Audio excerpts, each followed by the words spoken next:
안녕. 자, 우리 오늘은 아홉 켤레의 구두로 남은 사내에 대해서 정리를 한번 해볼게요. 자, 선생님 나눠준 교재 4쪽 보시면 되고요. 자, 이 작품은 상징적 의미를 통해서 1970년대에 우리 산업화 이면에 어떤 모습이 있었는지를 드러내주는 작품이라고 생각해 주시면 됩니다. 자, 앞부분 줄거리 같이 갈게요. 세입자인 권 씨가 아내의 수술비를 마련하기 위해 집주인인 나에게 도움을 청하지만 나는 거절한다. 자, 이러면 나라고 하는 시점이 나오지? 그러면 이거는 이 사람은 지금 1인칭 시점을 사용을 하는데 1인칭 관찰자 시점을 사용을 하고 있어요. 자, 그럼 여기서 나라고 하는 인물은 거절을 하고 있는데 당연히 돈을 빌려주는 거니까 거절할 수는 있지만, 그런데 지금 아내의 수술비라고 했으니까 생명이 되게 중요시 되는 부분이야. 이 아내가 산모여서 이런 아이를 낳는 과정에서 아이의 생명도 위급하고 산모의 생명도 위급한 상황이에요. 그런데 사람의 생명 앞에서 돈을 먼저 생각을 하고 있는 나의 모습은 어떤 모습을 보여주고 있냐면 소시민의 전형적인 모습을 보여주고 있어요. 그래서 이해 타산적인 모습들도 보여지고, 그리고 자기를 중심적으로 생각을 하는 거예요. 자기의 일상, 자기의 자신의 이익을 먼저 생각을 하다 보니 그런 부분에선 소시민의 모습이 보여지지만, 근데 뒤에 보세요. 나는 뒤늦게 잘못을 깨달았다고 얘기를 했잖아요. 정말 이 사람은 그래도 양심적인 사람이다. 그래서 소시민적인 모습이 보여지기는 하더라도 양심적으로 이 권 씨를 도와주려고 하는 모습을 보여준다라고 생각해 주시면 돼요. 자, 그리고 이 권 씨의 아내를 도와주고 수술을 잘 마쳤지만 이 사실을 모르는 권 씨는 복면을 하고 나의 방에 강도로 들어오게 돼요. 그러면 이러면 강도로 돌아왔다는 건 비도덕적인 행동을 삼게 된 거잖아. 그러면 이 비도덕적인 행동을 하고 있는 이 권 씨는 지금 여러분 자신이 가지고 있는 여러분 그 지식인으로서의 어떤 면모, 지식인으로서의 자존심을 내던지고 이 돈을 구하기 위해서 도둑이 된 거야. 그럼 이게 지금 없고 도둑이 된 상황이니까 얼마나 지금 자존심이 상하고, 그러니까 도둑질은 나쁜 짓이지만 자신의 자존심만 갖고 살았던 사람이 이러면 얼마나 지금 힘들게 도둑질을 해야 되는지까지 극한의 상황에 내몰렸다고 생각해 주시면 돼요. 자, 그럼 볼게요. 연장을 이렇게 함부로 굴리는 거 보니 당신 경력이 얼마나 될지 알만합니다.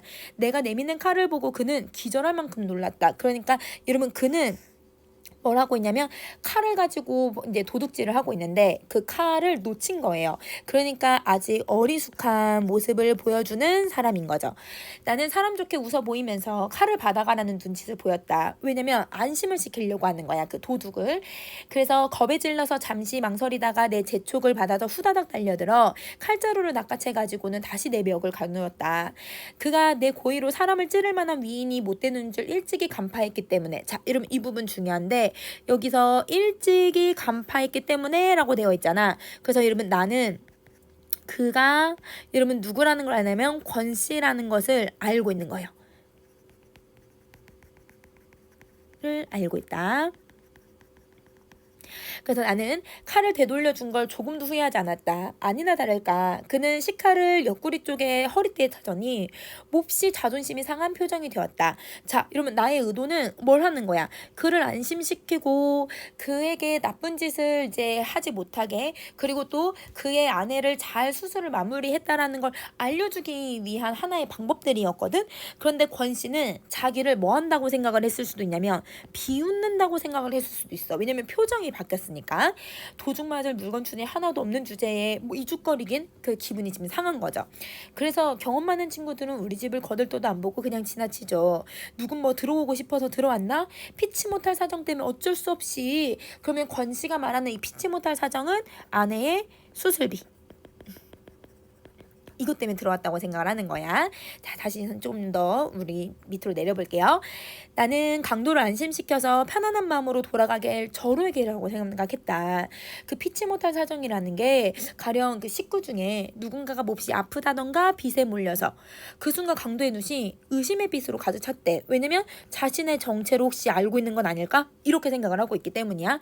분개한 나머지 이가 딱딱 마주칠 정도로 떨면서 그는 대청마루를 향해 나갔다. 그러니까 지금 뭔가 울분, 자기가 자존심이 너무 상하는 거야.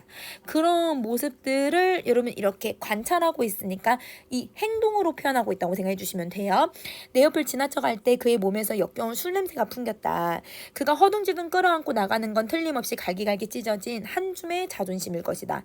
애당초 의도했던 바와 달리 내 방법이 결국 그를 편안하게 하기는커녕 되려 오히려 낭패하게 만들었다는 걸 깨닫고 나는 그의 등을 향해 말했다. 자, 이러면 나는 계속 안심시키려고 했어. 쉽게 말하면 그 사람을 여러분 뭘 해주려고 하고 있냐면 배려해주려고 하는 거죠. 그런데 그 결과는 강도의 자존심을 더 짓밟은 셈이 돼버린 거야. 어렵다고 꼭 외로우리란 법 없어요. 누가 합니까? 당신도 모르는 사이에 당신을 아끼는 어떤 이웃이 당신의 어려움을 덜어주었을지. 그럼 자봐, 나는 여러분 지금 뭘 한 거냐면 아내의 수술비를 해결했다라는 것을 어떻게 했냐면 여러분 우회적으로 돌려서 자신이 수술비를 해결했다라는 걸 알려준 거야. 그런데 여러분 이 권 씨는 이미 거절을 한번 당했잖아요. 그러니까 이 사람이 도와줄 거라고 하는 생각을 아예 못한 거예요. 그래서 어떻게 하냐면 다음 페이지 가자. 개수작하지 마. 그런 이유 따위 없다는 걸 난 똑똑히 봤어. 난 이제 아무도 안 믿어. 이렇게 얘기를 하는 거예요. 그러면 쉽게 말하면 낮에 거절당했던 것에 대해 자존심이 너무 상했다라는 걸 우리가 알 수 있게 해주고 아무도 도와주지 않는 이 현실에 대해서 이 권 씨가 좌절감과 절망감을 맛봤다라는 것을 우리는 알 수 있다는 거죠. 자, 12번 갈게요. 그는 현관에 벗어놓은 구두를 신고 있었다. 그 구두를 보기 위해 전등을 켜고 싶은 충동이 불현듯 일었으나 나는 꾹꾹 눌러 참았다. 자, 여러분 왜 이 구두를 보고 싶냐면 이 앞부분 내용이 다시 나와야 되지만 그의 자존심이 바로 구두예요. 그는 자기 자존심이 되게 중요한 사람인데 그래서 구두를 계속 반짝반짝 닦아요. 반짝이게 닦아요. 그러면 이 반짝이게 닦는다는 건 자존심을 지키고 있다라는 뜻을 얘기하는데 자, 근데 만약에 구두가 반짝이지 않으면 그가 지금 자존심이 너무 상하고 그가 지금 너무 상처를 받았구나라고 하는 걸 간접적으로 알 수 있게 해주는 소재가 되는 거지. 그런데 이 그의 자존심이 구두가의 상태가 그의 자존심이니까 그가 현재 어떤 심정일지를 내가 확인하고 싶어 하고 있는 거구나. 이렇게 생각을 해주시면 돼요. 자, 그 다음에 현관문을 열고 마당으로 내려선 부주의하게도 그는 식칼을 들고 왔던 자기 본분을 망각하고 그러니까 습관적으로 엉격거리에 문간방으로 들어가려고 했다. 왜냐면 문간방에 새들어 살았다고 했잖아. 이 강도는 자기 집으로 들어가려고 했던 거야. 어리석하게.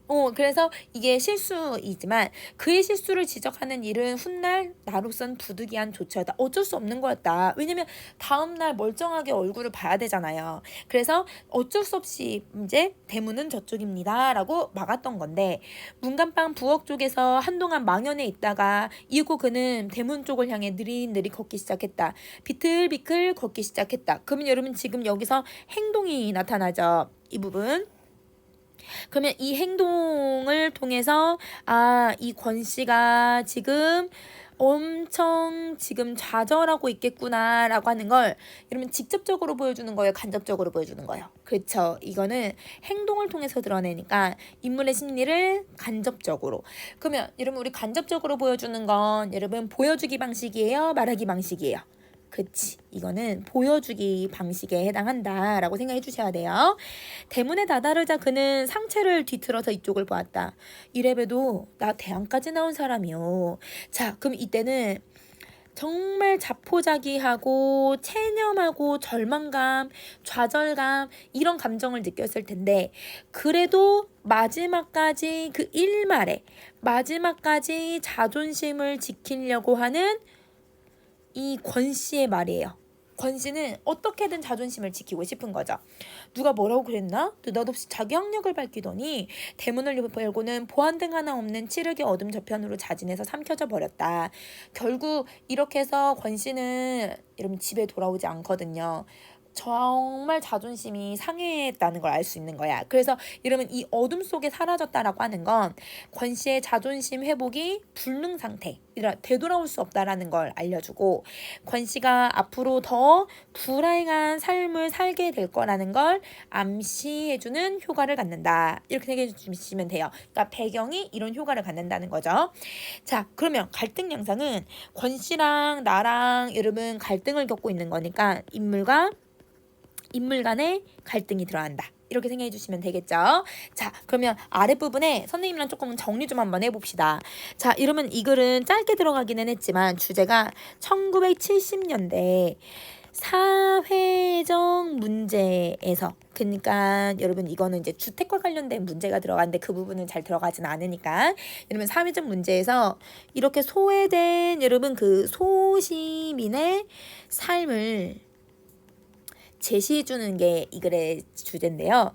그러면 이 사회적 문제에 소외된 소시민들의 삶에 이 문제의 원인이 어디 있을까? 작가는 이 문제의 원인을 어떻게 보자고 얘기하냐면 권 씨라고 하는 개인적 문제에서 일어나는 것이 아니라, 이러면 이거는 사회적인 근본 문제다. 사회가 사람들을 이렇게 소시민 혹은 그 소시민도 안 되는 정말 여러분 이제 노동자까지, 도시 노동자까지 전락시키게 만드는 이런 사회가 잘못됐다라고 얘기를 하는 작품이라고 생각해 주시면 돼요. 즉 이러면 이 산업화라고 하는 화려한 이면 속에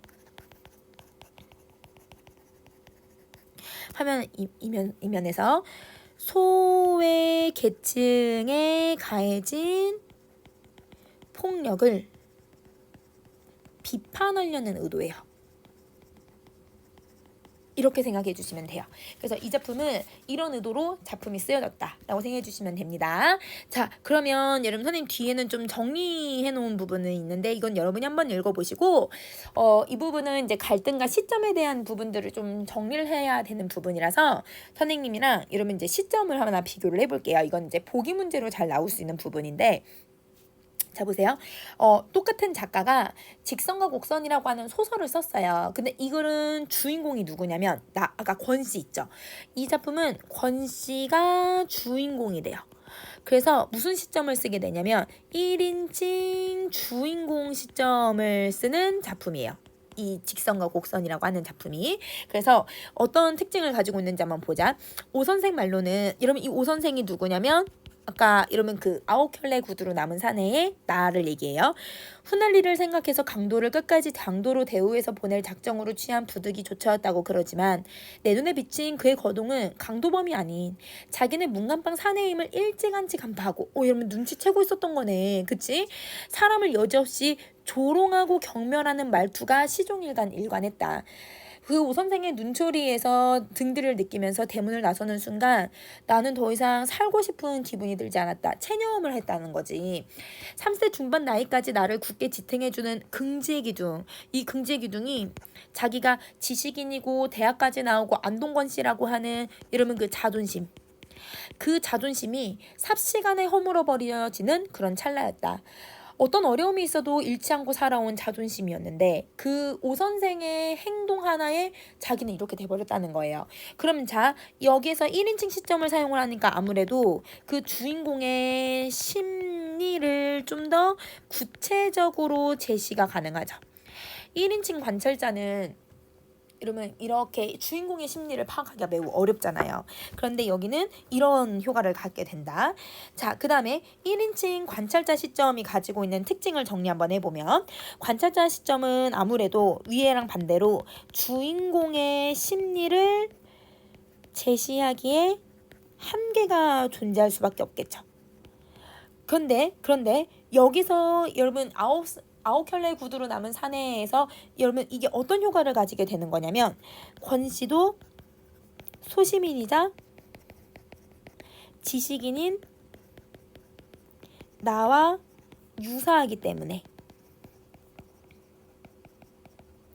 그래서 나가 맨 처음에는 소시민의 전형, 여러분 이해타산적인 모습을 보여줬잖아요.